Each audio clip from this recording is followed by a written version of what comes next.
ये बड़ा concerning issue है, ये वर्ल्ड वाइड इशू है, लेकिन हमारे लिए ज़्यादा कंसर्निंग होता चला जा रहा है और वो है पानी का इशू। तो कराची का शुमार ऐसे शहरों में होता है जो पानी की शदीद कमी से दो चार है और शहर का बड़ा हिस्सा पानी की ज़रूरत वाटर टैंकर्स के ज़रिए पानी खरीद कर पूरी करता है। और आपको पता है कि ये बाकी the rest of the country can not understand this concept के हमें बलूचिस्तान में भी ये मसला है, वैसे गवादर में भी ये मसला है, बलूचिस्तान के मुताबिक इलाकों में मसला है। साथ ही शहर में पानी का ज़िया भी बहुत बड़ा मसला है। सो ये साइड बाय साइड चीज़ें चल रही हैं। शहरी हुकूमत ने पानी का ज़िया रोकने के लिए बाज़ाब्ता कानून साजी का फैसला किया है।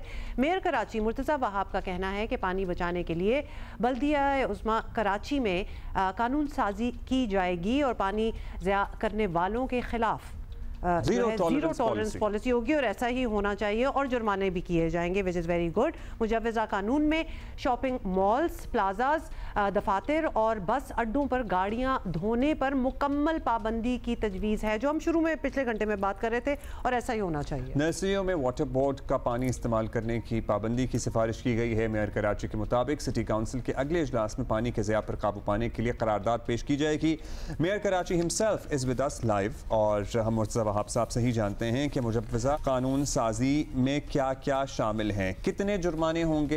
ये जो घरों में हम देखते हैं कि आपको पता है कि जो रेगुलेटेड हाउसिंग सोसाइटीज़ होती हैं, अगर आपके गैराज के स्लोप से पानी बाहर बहना शुरू हो जाए वहाँ पे फाइन होता है, जुर्माना आयद होता है। मुर्तज़ा वहाब, शुक्रिया आपने वक्त दिया। बताइएगा, ज़ाहिर है पानी का ज़िया हमारा एक नेशनल मसला है, लेकिन बड़े शहरों में और ज़्यादा होता है और जहाँ पानी की किल्लत हो तो वहाँ तो ज़रा ज़्यादा है, आपको स्ट्रिंजेंट होना पड़ेगा। वो कहता है मैं जितना मर्जी पानी बहाऊं मैं तो खरीद लूंगा। क्या लेजिस्लेशन प्रपोज कर रहे हैं आप?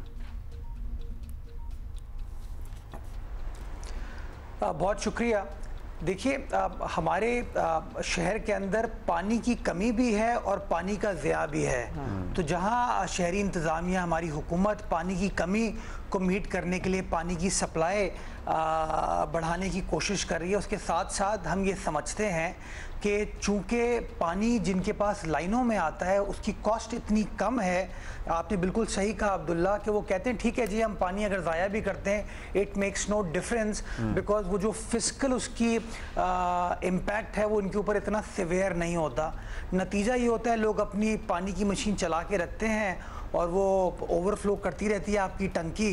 इट मेक्स नो डिफरेंस, आपकी सड़क भी ख़राब होती है, आपके इलाके में पानी भी ज़ाया होता है। और ऐसे बहुत सारे लोग हैं जो कि पानी की इस नेमत से महरूम हैं, हम उनकी हक तलफी भी करते हैं अनफॉर्चुनेटली। तो सिटी काउंसिल के आने वाले इजलास में हमने प्रपोज़ ये किया है कि हम इन चीज़ों को रेगुलेट करना शुरू करें। आपने बिल्कुल सही पॉइंट आउट किया कि जो छोटी सोसाइटीज़ हैं, जो रेगुलेटेड सोसाइटीज़ हैं, उसके अंदर तो इन चीज़ों को कर लिया जाता है, लेकिन बड़े पैमाने पर शहर के अंदर जो पानी का ज़िया है वो ना हो। तो हम काउंसिल में दोनों चीज़ों को लेके जा रहे हैं कि ज़िया को रोकने के लिए कि पानी ज़ाया ना हो, पेनल्टी भी लगे, यानी कि जुर्माना भी आयद हो और जो सज़ा भी दी जा सके।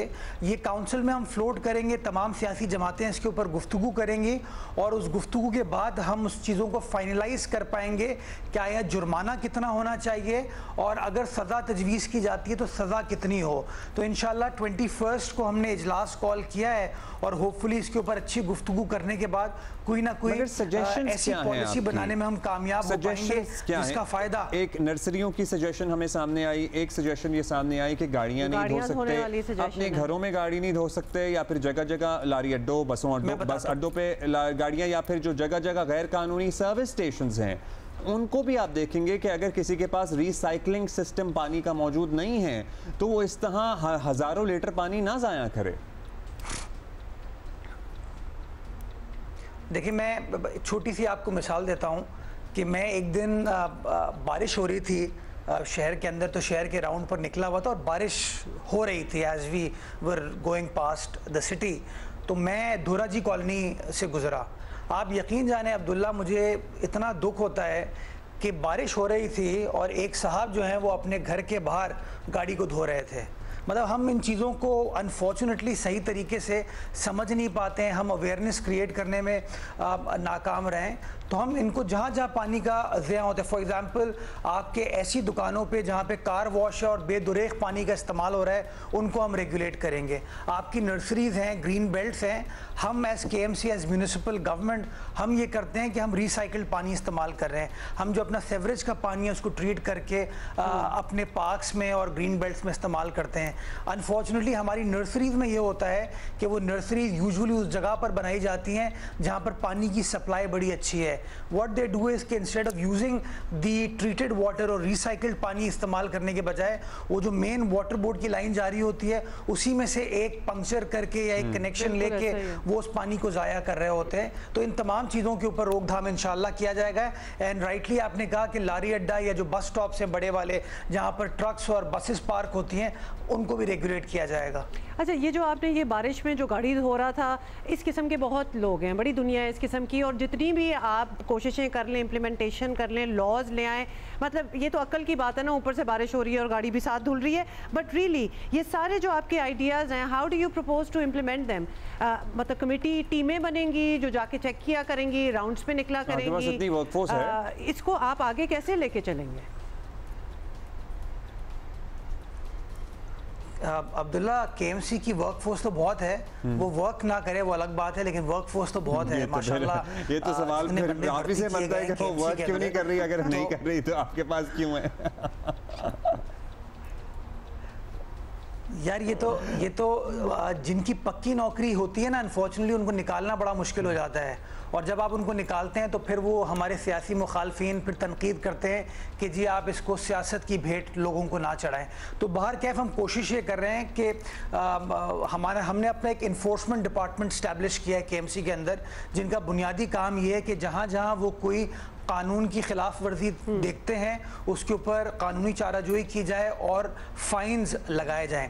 मेरा अपना मानना ये है कि सॉरी मैं शायद इतनी पार्लिमानी गुफ्तगू ना करूं, लेकिन इजाज़त दीजिएगा आम अल्फाज में समझाने के लिए। जब इंसान समझता है बाप का माल है, जब उसको पता है उसको खुद पेमेंट नहीं करनी, उसके ऊपर कोई जुर्माना नहीं होगा, वो फियर फैक्टर आपके अंदर से निकल जाता है। तो हम कोशिश ये कर रहे हैं कि वो फियर इम्पोज करें, and that fear will be impose by way of penalties. जब तक आप फिजिकल पेनल्टी लोगों के ऊपर नहीं लगाएंगे कि अगर तुम पानी ज़ाया करोगे, अगर पानी का गैर कानूनी कनेक्शन लगाओगे, अगर पानी को मिसयूज़ करोगे, तो फिर आपके ऊपर रियासत जो है, सरकार जो है, गवर्नमेंट जो है, वो फ़ाइन लगाएगी। और फ़ाइन लगाने से फिर कहीं ना कहीं आपके अंदर एक दिमाग में आता है यार बजाय इसके कि मैं वो 5,000 का फाइन पे करूं या 10,000 का फाइन पे करूं, इट इज बेटर कि मैं कानून को फॉलो कर लूं। फिर तो हम आपको सजेस्ट करते हैं कि आप स्टार्ट ही वाटर हाइड्रेंट से करें, क्योंकि जितना पानी वहां जाया होता है व्हाइल दे आर पुटिंग पानी इन द टैंकर्स, एक के बाद दूसरी गाड़ी के गुजरने में इतना पानी जाया होता है, और फिर वो गाड़ियों को हमने उन टैंकर्स को रोडों पे भी देखा है, वो पानी गिराती हुई जा रही होती हैं। तो it really starts from the place जहां से पानी आ रहा है, तो सबसे पहले तो उधर ही एक्शन होना चाहिए।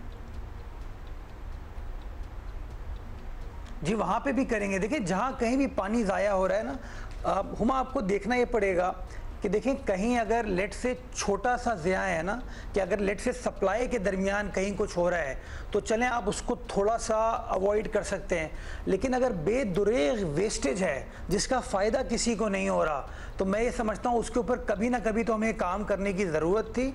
हमने काम स्टार्ट किया और इसके अंदर जो हाइड्रेंट्स हैं, जो टैंकर्स हैं, अगर उसके अंदर भी इस तरह की वेस्टेज हो रही होगी जो बिल्कुल ही अनहिंडर्ड होगी, तो उसके खिलाफ भी कार्रवाई इंशाल्लाह करेंगे।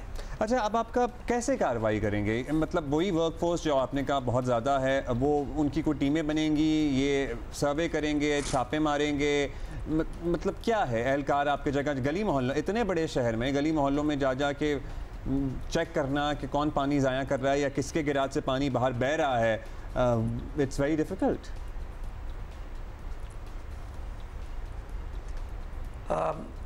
अब्दुल्ला, आप दुबई जाते हैं तो दुबई में आपको जगह जगह के पुलिस नजर आती है?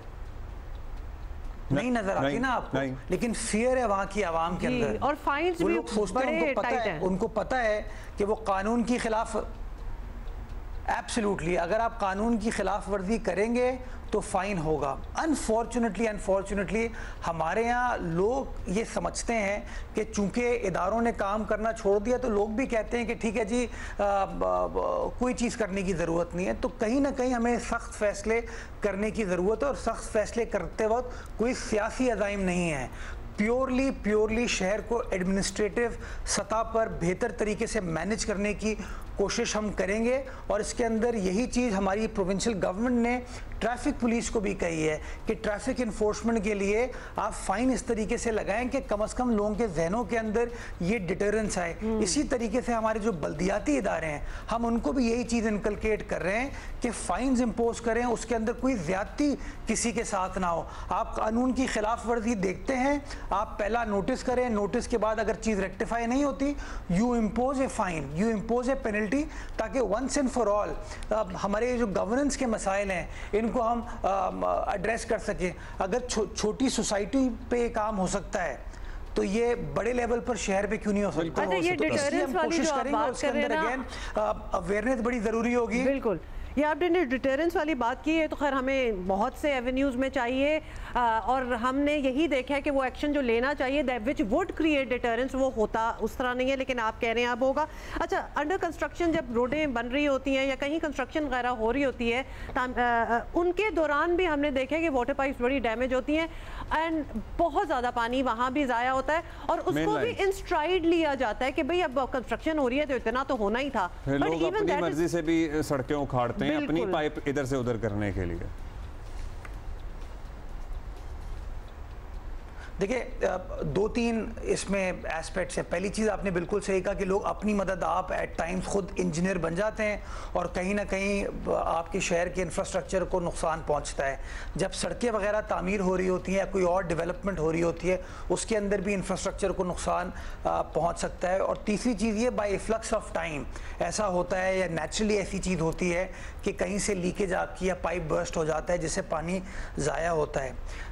ये हुमा शहर हमारा इतना बड़ा है और हम इतनी दूर से पानी लेकर आते हैं, तो होता क्या था कि हमें उन लाइंस को रेक्टिफाई करने के लिए आपकी जो सोर्स है वहाँ से पानी की सप्लाई को बंद करना पड़ता है। जब आप उस सोर्स से पानी की सप्लाई को बंद करते हैं तो शहर के अंदर बड़ा ह्यू एंड क्राई मचता है कि जी पानी नहीं आ रहा, पानी की शॉर्टेज हो गई, और फिर इल्ज़ाम तराशी होती है। तो अब इस मामले को एड्रेस करने के लिए कि जगह जगह जो आपकी लीकेजेस हैं जो पानी ज़ाया करती है, हमने शहर के मुख्तलिफ मकामात पे वॉल्व्स लगाए हैं। वो वॉल्व सिस्टम के ज़रिए हम किसी एक मखसूस पट्टे का पानी बंद करते हैं, क्लोज करते हैं उस एरिया को, और कोशिश करते हैं कि 24 घंटे के अंदर 36 घंटे के अंदर उस जगह को रेक्टिफाई कर लें ताकि पानी का ज़िया ना हो सके। अभी रिसेंटली हमने सफूरा के एरिया में यही काम किया जहाँ बड़ा पानी मैसिव लीकेज थी, पानी ज़ाया हो रहा था, लेकिन अनफॉर्चुनेटली पानी की सप्लाई रमज़ान के महीने में हम बंद नहीं कर सकते थे, लोगों को तकलीफ होती, तो हमने वेट किया रमज़ान गुजरने का। ईद उल फितर के फ़ौरन बाद हमने वहाँ पे क्लोजर किया, उसके बाद लाइन को रिपेयर किया। परसों हमने वीकेंड पे जो हमारा ये जैकब लाइन जट लाइन से होते हुए हबीब मैक्रो वाला एरिया था, वहाँ पे एक बड़ी मेजर सिवियर लीकेज थी जो कि आपकी old city area civil lines Clifton की तरफ पानी लेके जाती थी। उस लीकेज से बड़ा नुकसान था, तो हमने वीकेंड पे उस लाइन को बंद करके फॉर 24 आवर्स एक पोर्शन को हमने रेक्टिफाई किया।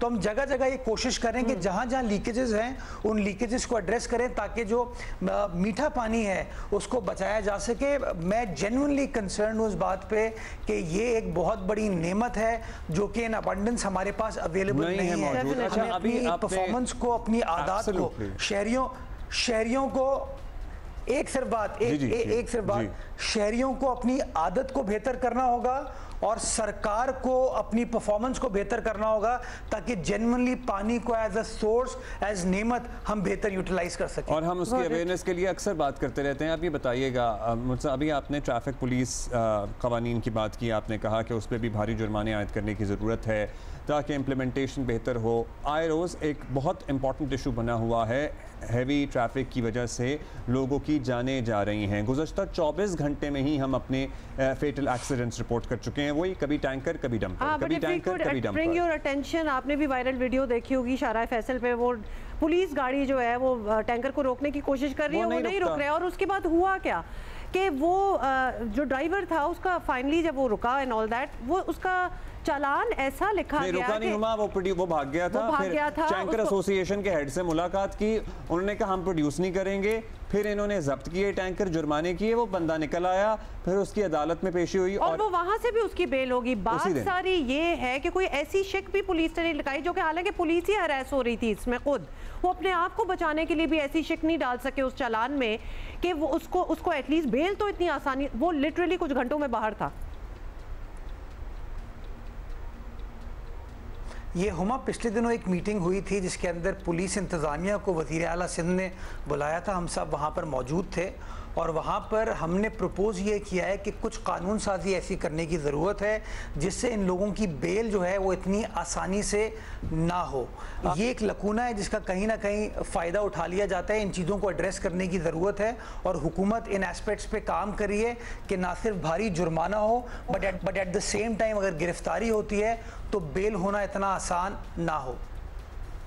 अच्छा, गवर्नर साहब ने खत लिखा था, आपने उन्हें तफसील भी दी थी प्रोजेक्ट्स के लिए, वो 100 अरब का मामला, उस पर कोई पेशरफ्त है? जी, पेशरफ्त ये है कि गवर्नर साहब ने मुझे वीकेंड पे सैटरडे को मेरी उनसे मुलाकात हुई थी, उन्होंने मुझे बुलाया था कि मैं इस्लामाबाद जा रहा हूँ और मैं वफाकी हुकूमत से इन प्रोजेक्ट्स के ऊपर गुफ्तगू करूँगा। तो मैंने उनको एक्सप्लेन कर दिया कि सर ये प्रोजेक्ट्स हैं जो हमने आइडेंटिफाई किए हैं, इसका शहर को इस तरीके से फ़ायदा होगा। तो he is taken notes of that and he is gone to Islamabad. तो मैं पुरुमीद हूँ इंशाल्लाह कि जो वादा गवर्नर साहब ने किया है उस वादे को इंशाल्लाह। अच्छा, पिछली दफ़ा आए थे तो आपने कहा था मार्च में खुल जाएगा Malir expressway, also known as Shahrah Bhutto का सेकेंड फेज़। अब मार्च गुजर गया, अप्रैल भी आधा गुजर गया है। So when is it opening, the second phase? 30th April. 30th April. Oh lovely. 30th April Abdullah. उसके अंदर थोड़ा सा डिले सिर्फ इसलिए हुआ कि रमज़ानुल मुबारक के जो आखिरी अशरा होता है उसके अंदर जो वर्क फोर्स है वो चले जाती है अपने घर, तो वो मौजूद नहीं होती, तो इसलिए थोड़ा सा डिले हुआ। बट जी 30th April has been given as the date for the official opening up of Shahrah Bhutto second phase till Qaidabad and from Qaidabad to Qayyumabad. बहुत शुक्रिया। Thank you.